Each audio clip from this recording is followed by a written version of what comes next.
Tetapi kalau kita tidak percaya, kita yang hancur. Ampura Pak Kanwil agama nggih. Searan gaib niki yang pada marak kipas angin. Kipas angin niki sanjang teman muter ni arah 4 baling-baling. Muter. Lagu lamun wah hidup cocok silak serius makin niki. Ndek senggita baling-baling niki. Percaya enggak dengan ada baling-baling? Kalau enggak percaya silakan masukkan tangan di kipas angin itu. Pelang dibantu betangnya. Sama itulah dengan gaib. Gaib itu begitu. Bentuh dengan kubur tersiksa. Piran dengan kubur pelai. Tidak terlihat mah itu barang gaib. Itulah yang dimaksudkan allazina yu'minuna bil ghaibi wa yuqimunas shalah. Percayalah dulu dengan barang gaib, baru Anda mendirikan yang namanya sholat. Gaiblah dulu yang dipelajari, adablah dulu yang dipelajari, baru ilmu, baru namanya khidmat yang terakhir. Dia tua dengan cerita dengan satu balai di kubur ini pada biur-biur di kubur di luar. Tetapi coba kalau masuk ke dalam kubur, ludes kita. Sama dengan kipas angin ini. Lawan kipas angin ini kita tamak iman pelang iman. Lagu nabiaran baling-baling tidak terlihat. Itulah yang disebut dengan konsep gaib. Rumus nabian menghadap kiblat juga gaib. Menyembah Allah, Allahu Akbar, Allah juga gaib. Dapat pahala juga gaib. Hadis yang diriwayatkan Abu Nu'aim bin Abdullah. Qala Rasulullah sallallahu alaihi wasallam, "Ammaruhu bis sama'is sabi'ah." Adapun roh itu berada pada langit yang ketujuh. Hum yanzuruna ila manazilihim. Ketika roh itu berada pada langit yang ketujuh, yang namanya Al-Baitah, yang pernah dulu Rasulullah meninjau ke sana, hum yanzuruna ila manazilihim. Mereka melihat terhadap anak keluarganya yang di dunia ini. Mereka melihat terhadap santri-santrinya yang ada di dunia ini.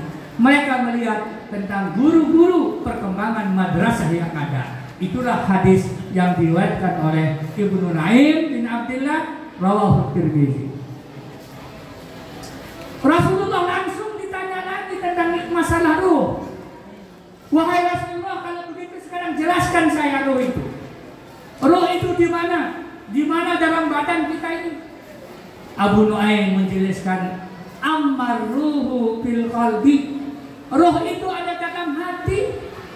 Wal qalbu mu'allaqun bin niyati. Hati itu tergantung jantung. Wan niyatu mu'allaqun bil aruh. Jantung itu tergantung pembuluh darah. Wal aruhu mu'allaqun bil mat'am wasyarabi. Jantung pembuluh darah itu tergantung kepada makanan dan minuman yang kita minum, yang kita makan. Jadi roh itu ada di dalam hati yang pengurusannya. Hati penunggu tergantung jantung. Jantung itu tergantung pembuluh darah tergantung makanan dan minuman. Untuk itulah hadirin jamaah, kalau kita menyampaikan sesuatu yang terkait dengan ruh, Rasulullah mengingatkan, khairukum man tala umruhu wa hasuna amaluh. Yang terbaik di antara kamu adalah orang yang berjuang kehidupan ini untuk panjang umur.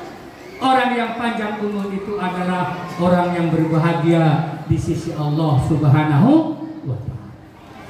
Untuk itu Rasulullah melanjutkan, wala tahzini fihi yauma yub'atsun.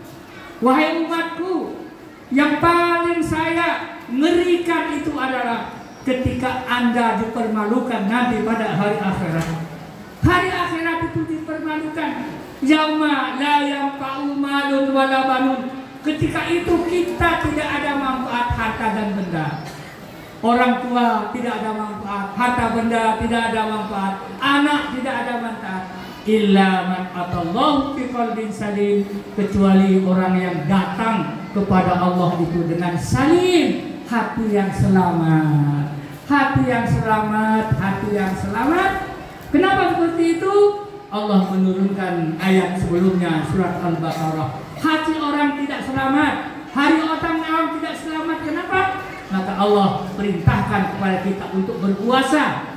Puasa bulan Ramadan. Ya ayyuhalladzina amanu kutiba alaikumussyam. Berpuasalah olehmu supaya hatimu selamat kepada Allah Subhanahu wa taala. Lalu muncul ayat berikutnya adalah fi qulubihim maradun fazadahumullahu marada. Hatimu sakit, bertambah sakit, maka berpuasalah olehmu untuk tidak terlalu sakit hatimu itu. Orang yang sakit hati itulah orang yang tidak tenang. Orang yang tidak tenang, maka Allah menyampaikan, ya ayyatuhan nafsul mutmainnah, wahai jiwa yang tenang, irji'i ila rabbiki radiyatan mardiyah, kembalilah pada Tuhanmu dengan tenang.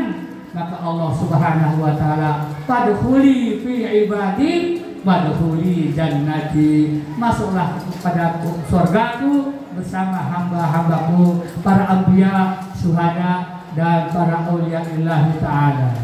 Di samping itu juga barulah turun yang namanya Al-Qur'an surat Al-Ankabut, hafizu 'alas sholati was sholawati wusta wa qumu lillahi qanitin. Tidak ada jalan lain.